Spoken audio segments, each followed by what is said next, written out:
My parents tried to sell my country house so they could buy my sister an apartment. Mom said she's pregnant now and needs her own place. I secretly sold it instead. 2 weeks later, Dad broke in, having no clue the new owner was. Can you imagine your own parents trying to steal from you? Not just any property, but the one place that felt like my very soul, the sanctuary my grandmother had lovingly left just for me. When I overheard them plotting to sell my house for my pregnant sister, Cassandra, something inside me didn't just break, it shattered. That day, I made a decision that would redefine our family forever. And honestly, it was about damn time. Let me tell you how it all unraveled. Growing up, my grandmother, Eliza, was my rock.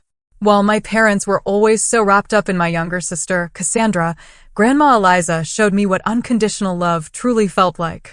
Every single summer, from 8 until 17, I'd spend 3 months at her country farmhouse.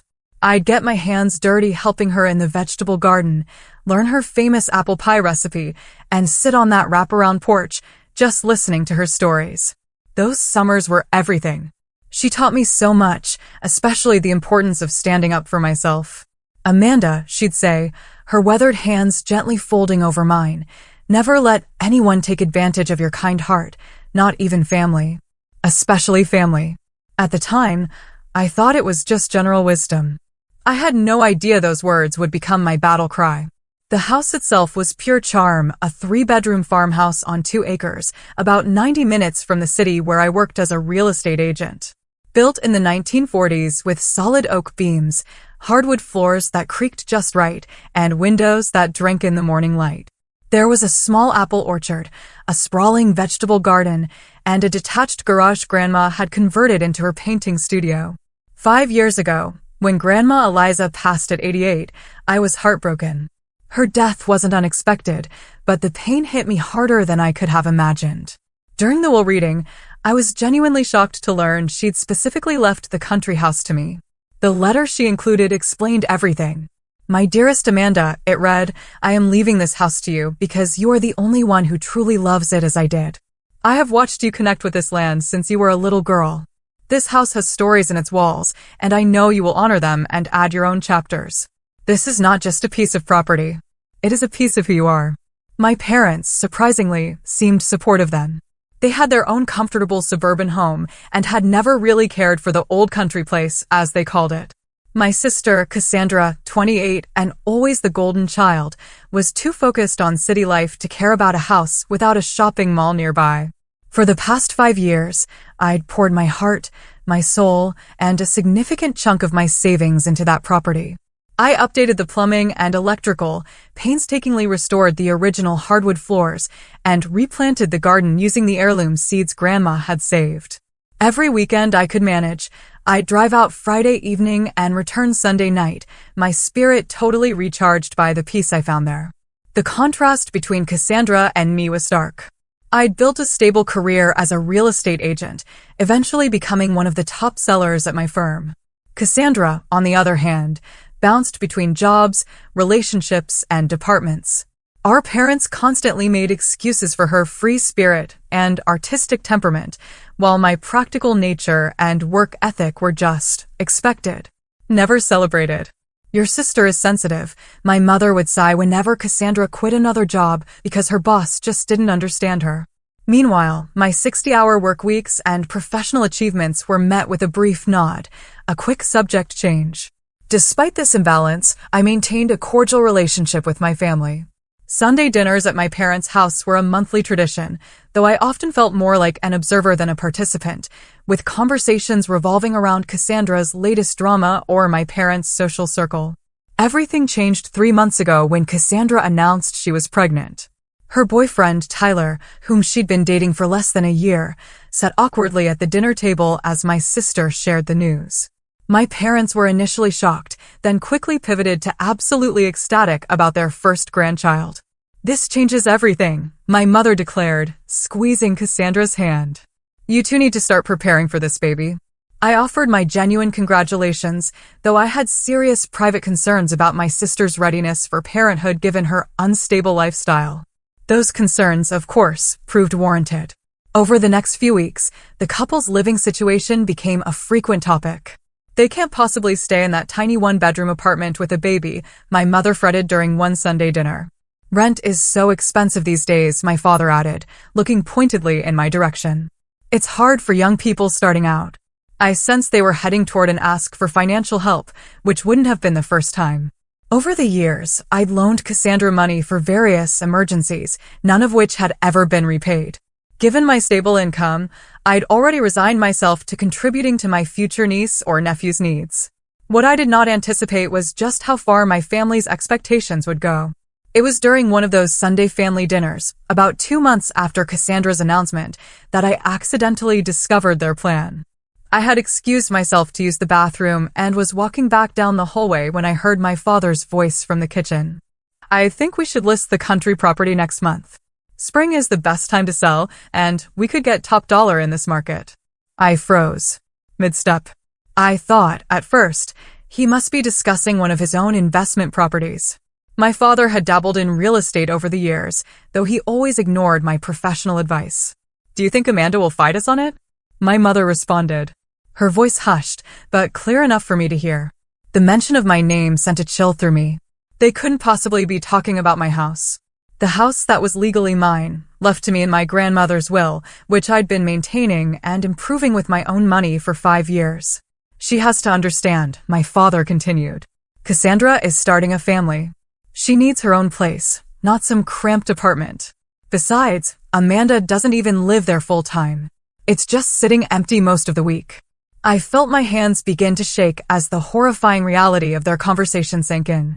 They were planning to sell my house, my inheritance, my sanctuary, without even discussing it with me, as if it were a communal family asset rather than my personal property. We should bring it up after dessert, my mother suggested. Emphasize how important this is for the baby. Amanda has always been reasonable. By reasonable, I knew she meant compliant. The perfect daughter who never caused trouble, who went along with family decisions without protest. The reliable one who could be counted on to sacrifice for her sister, as I had been doing my entire life. I must have made some sound, because the conversation abruptly stopped. Gathering myself, I walked into the kitchen with what I hoped was a neutral expression. Need any help with dessert, Mom? I asked, my voice surprisingly steady despite the storm brewing inside me. No, dear, just getting the coffee ready. Go sit down. We'll be right there. I returned to the dining room where Cassandra was showing Tyler something on her phone. Both laughing. My sister looked up at me with a smile that now seemed calculating rather than warm. Everything okay, sis? You look weird. Just tired from work, I replied, taking my seat. When my parents returned with coffee and my mother's apple pie, I waited for them to broach the subject. Part of me hoped I had misheard or misunderstood, that they couldn't possibly be planning what I thought they were. My father cleared his throat after serving the pie. Amanda, we wanted to discuss something important with you. It's about your grandmother's house. My house? I corrected quietly. He blinked momentarily, thrown off script. Yes, well, technically, but we've been thinking about Cassandra's situation. My mother jumped in, her voice taking on that syrupy tone she used when trying to persuade someone. Your sister is going to have a baby, Amanda. They need space, a proper home to raise a child, and? I prompted, a coldness settling in my chest. And we think the most sensible solution would be to sell the country house, my father stated plainly. It would provide enough money for a down payment on a nice apartment for Cassandra and Tyler. Something with 2 bedrooms, in a good school district. I stared at them, waiting for some acknowledgement of the sheer audacity of what they were proposing. None came. That house belongs to me, I said slowly. Grandma left it to me in her will. I've been paying the taxes, the insurance, the maintenance. I've put thousands of dollars of my own money into renovations. And no one is saying you haven't done a lovely job with it, my mother rushed to add. But be practical, Amanda. You only go there on weekends. Your sister needs a home every day. So, buy her one, I replied, my voice hardening. Why does it have to be my house that gets sold? Because we don't have that kind of money just sitting around. My father snapped, his reasonable facade cracking slightly. This is about family, helping family. Your sister is pregnant, my mother added, as if I could have forgotten this fact. Don't you care about your niece or nephew growing up in a good environment? I turned to look at Cassandra, who had been uncharacteristically quiet. She met my gaze with a mix of entitlement and challenge. I already started thinking about how I'd set up the nursery, she said. The second bedroom gets such good morning light. It would be perfect. The casual way she spoke about my space, the room where I kept my grandmother's quilts and my own painting supplies, ignited something fierce within me. They had already been planning this, discussing it, making decisions, all without a single word to me until now. Let me get this straight, I said, setting down my coffee cup carefully to hide the trembling of my hands.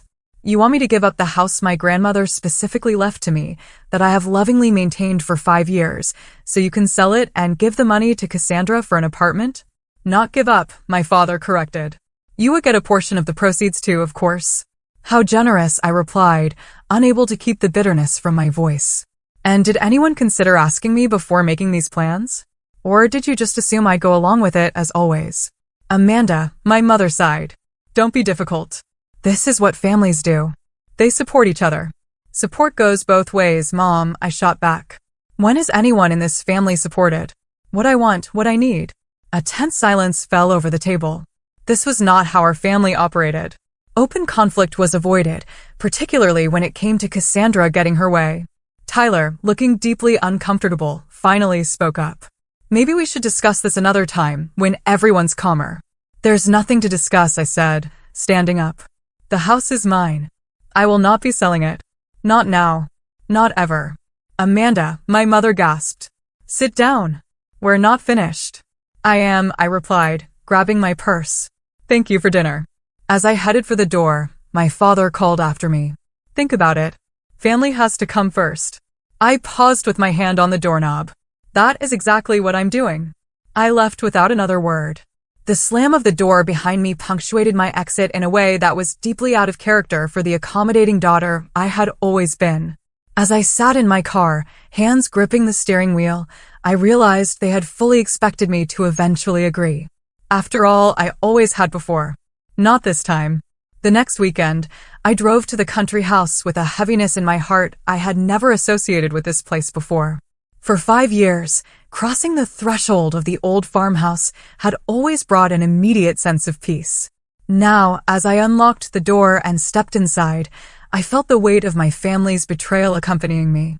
I walked through each room, slowly taking in details I had come to love. The kitchen with its vintage 1952 mint green refrigerator that I had specially restored. The living room with the stone fireplace where my grandmother and I had spent countless evenings playing cards and talking about life. The master bedroom where I had carefully preserved the hand-carved bed frame my grandfather had made as a wedding gift for my grandmother. Out on the wraparound porch, I sat in my grandmother's rocking chair and tried to imagine this place belonging to strangers. The thought brought physical pain. This house wasn't just wood and nails and property value. It was memories and connection, and the only place where I truly felt my grandmother's presence. My phone had been buzzing consistently since I left my parents' house the previous Sunday. I had responded minimally, sending only brief texts, assuring them I was fine but needed space. Now, as I sat on the porch watching the sunset paint the sky in shades of orange and pink, my mother called again. Amanda, she began without preamble when I answered, I wish you would stop this sulking. We're trying to have a serious family discussion. There is nothing to discuss, I replied, keeping my voice even. This is my house. I am not selling it. Your sister is in tears, she countered, wielding the weapon that had always worked before. Cassandra's tears had been the trump card in our family dynamic since childhood. I'm sorry to hear that, I said, surprising myself with my lack of usual guilt, but that does not change my decision. Your father has already spoken to a realtor friend of his. He says we could list next week. The casual way she mentioned this sent a fresh wave of shock through me. Without my permission? I'm the legal owner. Mom, only I can sell this house. Don't be technical, Amanda, she sighed. This is a family matter. No, it is a legal matter, and I am telling you clearly, I will not be selling my house. The conversation ended with my mother's frustrated huff and a click as she hung up on me. That was only the beginning. Throughout the weekend, the calls and texts continued. My father sent links to apartments he thought would be perfect for Cassandra, along with notes about how much they would cost. My sister sent photos of baby furniture with captions like, "This crib would look so cute in the upstairs bedroom." By Sunday evening, as I was preparing to return to the city, I received the most shocking message yet. My father texted, "We have arranged an open house for next Saturday. Please make sure the place is tidy." I called him immediately. "You did what?" "Now, Amanda," he began in his placating tone, "we just thought we would get the ball rolling. People are very interested in country properties right now." "Cancel it," I said firmly. "You have no right to show my house to anyone. We still have the spare key from when we helped you move some furniture last year," he continued, as if I hadn't spoken. "So, don't worry about being there. We'll handle everything." The realization that my parents had been accessing my property without my knowledge or consent was the final straw. This had gone beyond mere entitlement to something that felt dangerously close to theft. I ended the call and immediately called my friend Stephanie, who had been my confidant through many family dramas over the years. "They did what?" she exclaimed after I explained the situation. "Amanda, that is not just inconsiderate. It's illegal. They cannot sell property that doesn't belong to them." "I know," I sighed, "but they don't seem to care about that minor detail. What are you going to do?" I stared out at the darkening sky, the first stars beginning to appear. "I don't know yet, but I am not going to let them take this from me." "Good," Stephanie said firmly. "It's about time you stood up to them. They've been taking advantage of your good nature for years." After we hung up, I sat for a long time thinking about my options. I could change the locks, but that would only be a temporary solution. I could confront my parents again, but they had already shown they were unwilling to listen to reason. I could involve lawyers, but the thought of legal action against my own family made me sick to my stomach. As I drove back to the city that night, an idea began to form. It was extreme, perhaps even a bit vindictive, but the more I thought about it, the more it felt like my only option for taking control of the situation. I was a real estate agent. If anyone was going to sell my house, it would be me. And it would be on my terms, not theirs. The decision settled in my mind like a weight being lifted. By the time I reached my apartment, I knew exactly what I was going to do. My parents wanted to sell my house for Cassandra? Fine. But they were about to learn a harsh lesson about making assumptions about my compliance. Monday morning, I went straight to my broker's office. "Darren," I said as I sat down across from him, "I want to list my own property, and I need it to happen fast." The next 2 weeks were a blur of activity. As one of the top agents at my firm, I knew exactly how to position the property for a quick sale. I called in favors from photographers, stagers, and listing specialists. By Wednesday, professional photos showcasing the charming character of the farmhouse and the beauty of the surrounding land were ready. I carefully crafted the listing description myself: historic farmhouse with modern amenities, set on 2 acres of landscaped grounds, including established apple orchard, original hardwood floors, stone fireplace, and handcrafted details throughout. Updated kitchen and bathrooms, new roof, and completely rewired. 90 minutes from downtown. Perfect weekend retreat or year-round residence for those seeking peace without sacrificing comfort. I deliberately priced it slightly below market value, knowing this would generate immediate interest. While I wanted a quick sale, I wasn't desperate enough to give the property away. The current market for country homes was strong, with city dwellers increasingly looking for escape properties within commuting distance. My broker Darren raised an eyebrow at my urgency, but asked few questions. We had worked together long enough for him to trust my judgment, even if he sensed there was more to the story than I was sharing. "Any special requests for showing protocols?" he asked as we finalized the listing agreement. "Yes," I replied. "No public open houses. Qualified buyers only, with proof of funds or pre-approval. And I want to personally approve every showing. This would allow me to control who saw the property and when, reducing the chances of my parents or sister finding out prematurely." I had been deliberately vague in my communications with them over the past few days. Not outright lying, but certainly not volunteering information about my plans. When my father texted asking if I had come to my senses yet, I simply replied that I was thinking things through. When my mother called to say the realtor friend wanted to come by on Thursday to take measurements, I told her I had a client at the house that day and it wouldn't be possible. Not untrue, as I would indeed be there with a photographer. The listing went live on Friday morning, marked as private, so it would be visible only to agents and their clients, not on public websites where my family might stumble across it. By noon, we had 6 showing requests. I carefully scheduled these for Saturday, knowing my parents would be at a charity golf event they had mentioned at dinner. I took the day off and drove out early to prepare the house, making sure every detail was perfect. The first two couples were pleasant, but not seriously interested. The third, a pair of artists looking for a studio space, loved the property, but were clearly stretching their budget. The fourth and fifth were investors looking for vacation rentals, which made my heart sink at the thought of my grandmother's beloved home being turned into an Airbnb. The final appointment of the day was with Gabriel Jackson, a successful businessman in his mid-40s, who was looking for a private retreat away from his high-pressure job in the city. From the moment he walked through the door, I could see his genuine appreciation for the character of the house. "This craftsmanship," he said, running his hand along the oak banister of the staircase. "You don't see work like this anymore."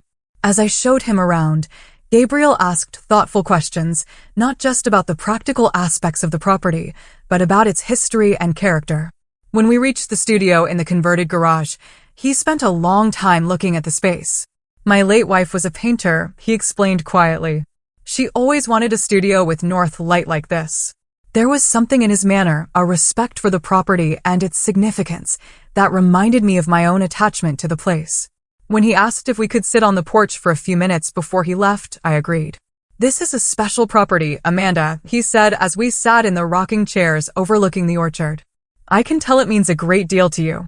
I hesitated, then found myself explaining the situation. Not the full family drama, but enough for him to understand that selling was a difficult decision for me. "My grandmother left it to me," I said.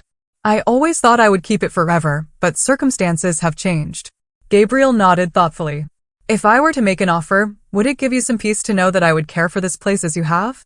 I wouldn't tear it down or subdivide the land. I just want somewhere quiet to read books and watch the seasons change." By the time he left, I had a feeling he would be making an offer. Sure enough, his agent called mine within 2 hours.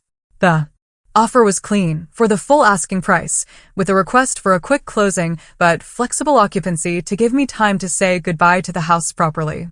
I accepted immediately. The next 2 weeks were a whirlwind of paperwork, inspections, and surreptitious packing.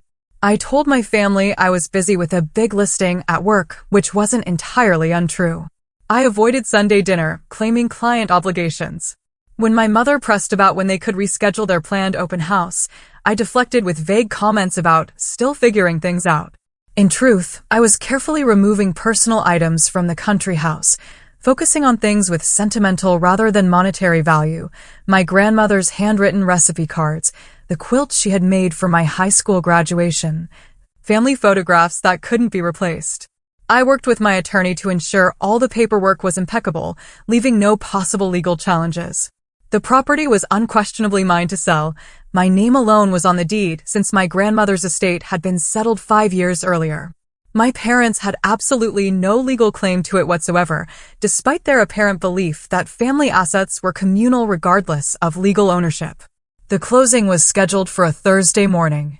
Gabriel and I met at the title company's office, both of us choosing to handle this in person rather than through representatives. As we signed the many documents, I felt a complex mix of emotions. Grief at letting go of this beloved place mingled with satisfaction at taking control of the situation. "I have something for you," Gabriel said, after the final papers were signed and the keys officially handed over. He reached into his briefcase and pulled out a business card. "This is my personal contact information. If you ever want to visit the property, just call. You will always be welcome." The gesture brought unexpected tears to my eyes. "Thank you. That means more than you know." As I walked to my car, cashier's check in hand for a sum that exceeded even the most optimistic estimates my parents could have had, I felt a strange sense of both loss and liberation. I had transferred the funds to a new account at a different bank from my usual one, ensuring my parents would have no way to access or even know about the money.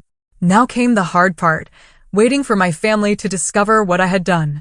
For 2 weeks after the closing, I managed to maintain the charade. I begged off Sunday dinners with claims of work emergencies. I responded to texts with just enough information to prevent suspicion, but not enough to reveal my actions.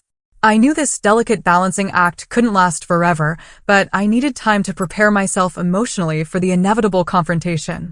What I had not anticipated was how quickly and dramatically that confrontation would unfold.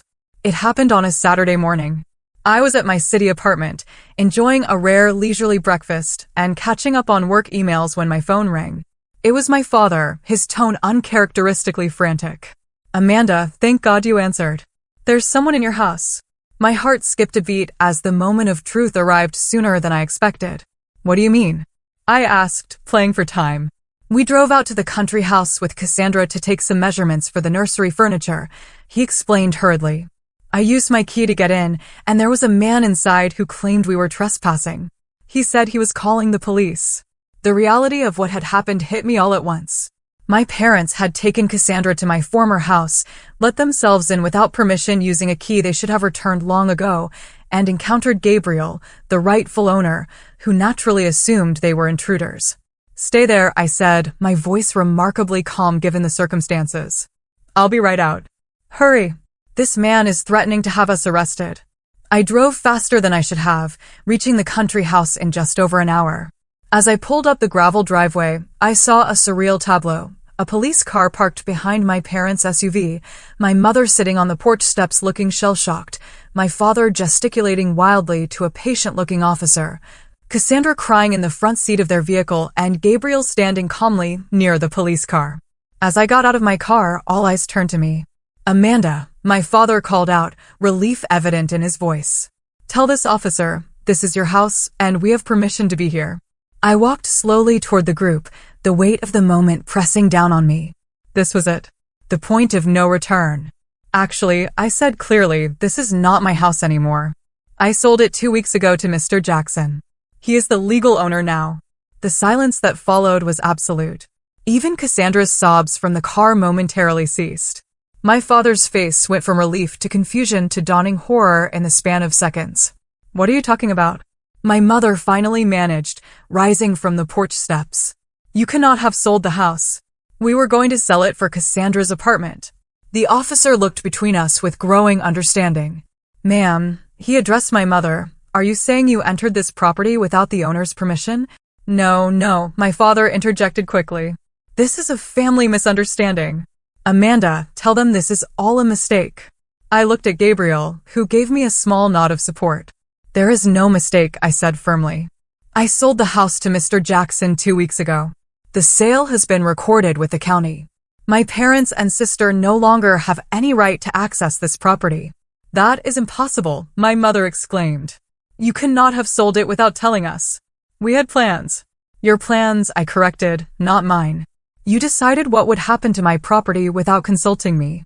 You scheduled viewings without my permission. You kept a key without my knowledge. And today, you broke into a house that no longer belongs to me. My father's face had turned an alarming shade of red. You had no right. I had every right. I countered. The house was mine. Legally, morally.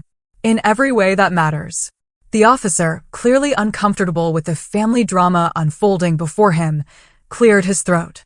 Based on what I'm hearing, it sounds like these folks, he gestured to my parents, entered the property illegally, albeit under a misunderstanding. Mr. Jackson, do you want to press charges for trespassing? Gabriel shook his head. No, that won't be necessary.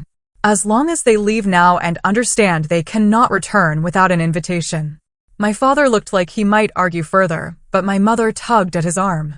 Let's go, Robert. Not here. Not like this. As they turned toward their car, Cassandra finally emerged, her face streaked with tears and twisted with fury. How could you do this to me? She screamed, storming toward me. To my baby. You knew we needed this house. You needed a place to live, I replied, keeping my voice level. Not specifically this house. Not my house. You're so selfish. You've always been jealous of me. And now you're taking it out on my innocent child. My father had to physically guide her back to the car as she continued to shout accusations. Through the open window, I could hear her sobbing that I had ruined everything and never cared about family. As they drove away, the officer tipped his hat. I'll file a report about the incident, but since there's no desire to press charges, this should be the end of it. I would recommend changing the locks if you haven't already, sir. Already done, Gabriel assured him. Thank you for your help. When the police car had gone, Gabriel and I stood awkwardly in the driveway. I'm sorry about that, I said finally. I should have warned you something like this might happen. He shook his head. Family complications are rarely neat or predictable. Would you like to come in for a cup of coffee? It's still your porch, too, as far as I'm concerned. I looked at the house, the familiar lines of it now belonging to someone else. Thank you, but I should probably deal with the fallout from this. Rain check. Anytime, he said kindly. As I drove back to the city, my phone began buzzing incessantly with texts and calls from my parents and sister. I turned it off, needing space to process what had just happened. The confrontation had been every bit as awful as I had feared. Yet, underneath the stress and guilt, was a surprising sense of relief. The truth was out. For better or worse, I had stood my ground. The weeks following what my mother dramatically termed the betrayal were some of the most difficult of my adult life. My family alternated between icy silence and explosive outbursts, with no middle ground for actual conversation. My father sent a formal-looking letter demanding I turn over the proceeds from the sale, claiming they were rightfully family funds intended for Cassandra's apartment. My mother left tearful voicemails about how I had broken her heart and destroyed the family. My sister blocked me on all social media and told mutual friends I had abandoned her in her time of need. Extended family members soon got involved, having heard wildly varying versions of the story. My Aunt Carol called to ask if it was true I had sold the family homestead out from under everyone. My cousin Patrick texted to say he thought I had done the right thing standing up for myself, but he was in the minority. The narrative being spread was that I, the selfish career woman, had callously disregarded the needs of my pregnant sister out of spite and greed. Few seemed interested in hearing my side, that the house had been legally mine alone, that I had maintained it for years with no help from anyone, that my family had attempted to appropriate it without my consent. There were moments I questioned my decision, wondering if I should have found some compromise. Perhaps I could have loaned Cassandra money for a down payment while keeping the house. Maybe I could have sold it and split the proceeds more equitably. The guilt would creep in during quiet moments, making me wonder if I had overreacted. Then I would remember the entitlement in their voices as they discussed selling my property as if I had no say in the matter. I would recall my sister's casual assumption that the bedroom where I kept my most precious possessions would become her baby's nursery. I would think of my grandmother's letter, trusting the house to me, specifically because she knew I would honor its history and significance.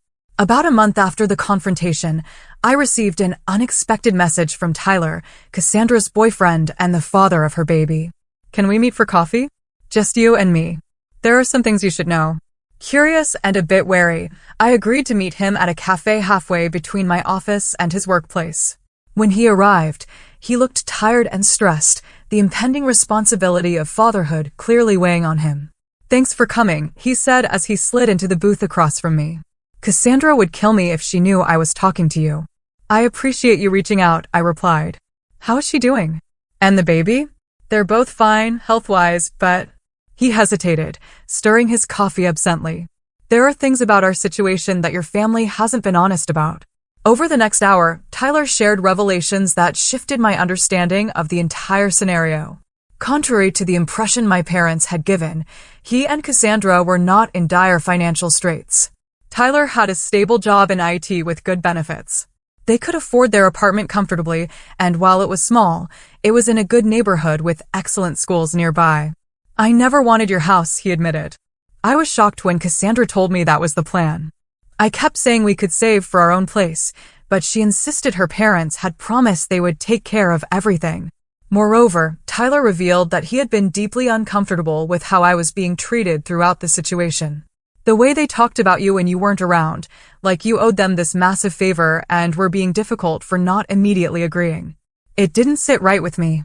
Most surprisingly, Tyler confessed that he had been saving for a down payment on a modest condo for over a year. I wanted it to be a surprise for when the baby came, but now I don't know if that's what Cassandra even wants. She keeps talking about the house she lost as if it was already hers. This conversation prompted me to do some investigating of my own. Using my connections in real estate, I discovered my parents had refinanced their own home 6 months earlier, taking out considerable equity. They certainly had the means to help Cassandra with housing if they chose to, without involving my property at all. The pieces were falling into place.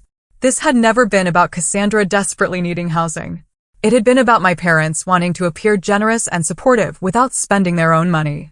They had seen my inheritance as an easy solution, a family resource to be redistributed as they saw fit, rather than my personal property. When I brought this information to my friend Stephanie, she was unsurprised.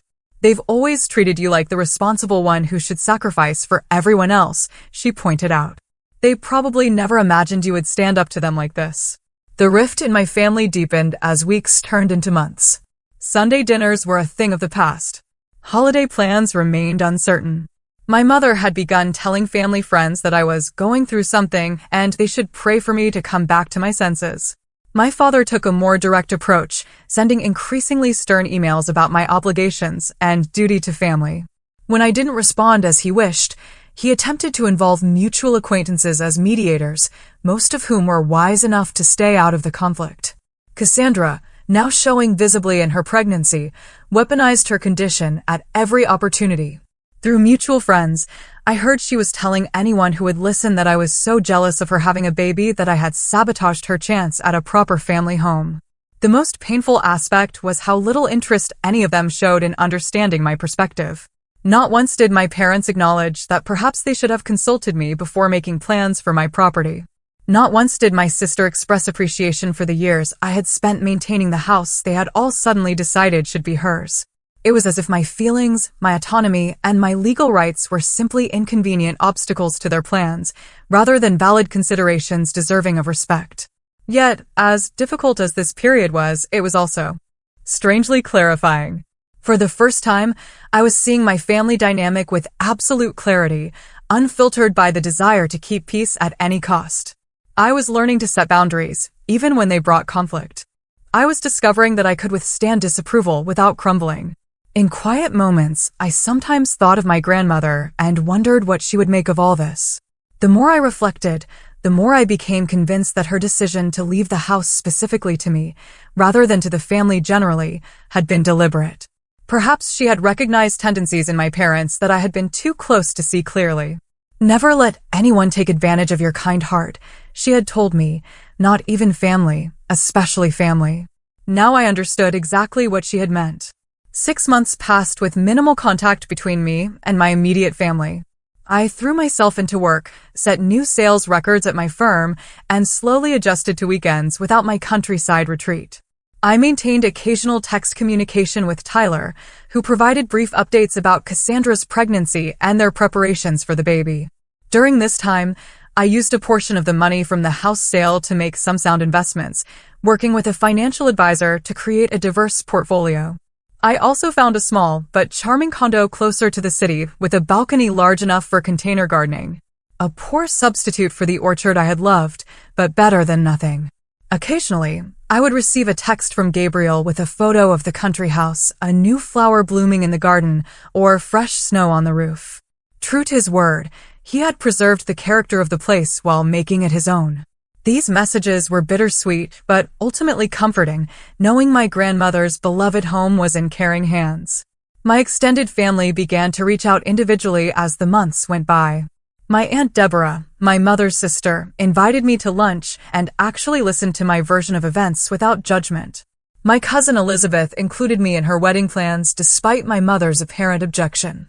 Slowly, I was rebuilding connections on new terms, based on mutual respect rather than obligation. Then came the news that Cassandra had given birth to a healthy baby girl, Lily. The announcement came not from my sister or parents, but from Tyler, who sent a simple text with a photo of their daughter. Thought you would want to know, you're an aunt. The tiny face in that image stirred something in me. A reminder that despite everything, this innocent child was my blood relation, my niece. Whatever conflicts existed between the adults in the family, they were not her fault. After careful consideration, I made a decision that felt right. I set up a college fund for Lily using a portion of the proceeds from the house sale. I arranged it through a trust so that the money could only be used for educational expenses, not accessed by my sister or parents for other purposes. I sent Tyler the documentation and a small gift for the baby, a soft blanket similar to one my grandmother had made for me. His reply was immediate and grateful. This means a lot. Cassandra may not say it now, but someday she will appreciate what you have done. Whether that was true remained to be seen, but I hadn't done it for appreciation. I had done it because it aligned with my values and honored the legacy of generosity my grandmother had shown me. 2 weeks later, I received an unexpected call from my mother. Her voice sounded older, more subdued than I remembered. Tyler told us what you did for Lily, she said after an awkward greeting. That was thoughtful of you. She's my niece, I replied simply. I want what's best for her. A long pause followed. Your father and I have been doing some thinking, she finally continued. Perhaps I did not handle things as well as I could have with the house situation. It was not quite an apology, but from my mother, it was unprecedented. I remained silent, waiting to hear more. We miss you at Sunday dinners, she added. Maybe you could come this weekend. Meet Lily. The invitation hung between us, weighted with unspoken complications. I would like to meet her, I said carefully. But Mom, I need to know that you understand why I did what I did. I cannot just pretend nothing happened. Another long pause. I cannot speak for your father or sister, she said finally, but I have come to see that we should have respected that the house was yours. We should have asked, not assumed. It was a small acknowledgement, but significant coming from a woman who had never admitted fault in my memory. Thank you for saying that, I replied, my voice softening. It means a lot. That Sunday dinner was tense but civil. My father was stiffly polite, clearly uncomfortable, but making an effort. Cassandra was cold at first, but softened somewhat when she saw how naturally I took to holding Lily. The baby was beautiful, with Cassandra's blue eyes and Tyler's dark hair. A new life untainted by adult conflicts. The college fund was very generous, my father said as we ate dessert, the first direct reference to the situation all evening. Cassandra tells me it will cover 4 years at a good school. I wanted to do something meaningful for Lily, I explained. Something that would make a difference in her future. We have been thinking, my mother interjected carefully, that perhaps we focused too much on the house itself, rather than the bigger picture of family support.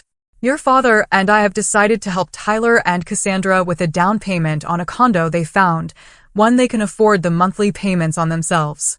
This was new information, and judging by Cassandra's expression, a recent development. That sounds like a good solution, I replied. It's what we should have done from the beginning, my father admitted gruffly, the closest he would likely come to acknowledging his error. As the evening progressed, I found myself sharing a quiet moment with Cassandra on the porch while she rocked Lily to sleep.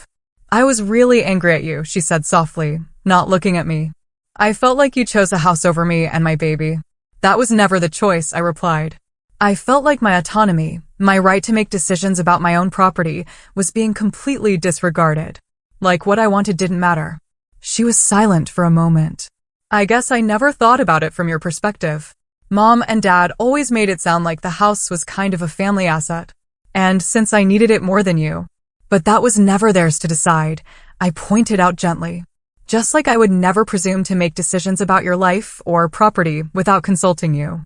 She nodded slowly, looking down at her sleeping daughter.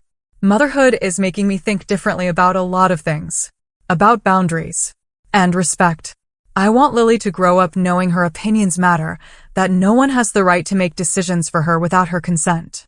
That sounds like excellent parenting, I said, genuinely impressed by this glimpse of maturity from my sister.